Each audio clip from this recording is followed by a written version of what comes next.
As a consultant psychiatrist, I'm used to dealing with people who end up in trouble psychologically, and one classic piece of trouble is when people end up with a relationship difficulty.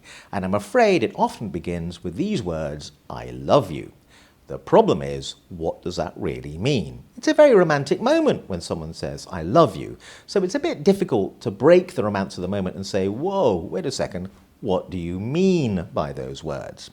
I think people struggle to see beyond the surface of words, to look underneath them, to think hard about what's really going on. In fact, the words "I love you" have multiple possible meanings. Let's just run through a few of them. One is, I really fancy you and I want to sleep with you. Okay, that's a really different thing to, I really fancy you, I want to sleep with you, and I'll spend the next 40 years of my life with you. That's a whole other thing. I think a lot of miscommunication occurs over what the words "I love you" mean.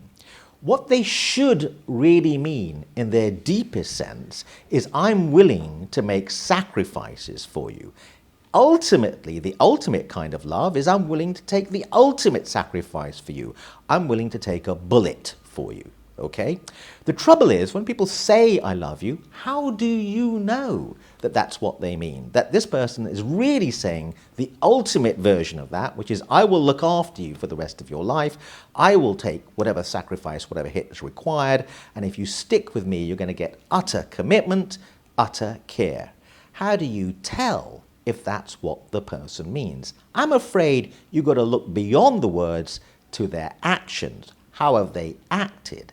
When there was an opportunity for them to look after you and take a hit themselves, were they willing to make sacrifices on your behalf?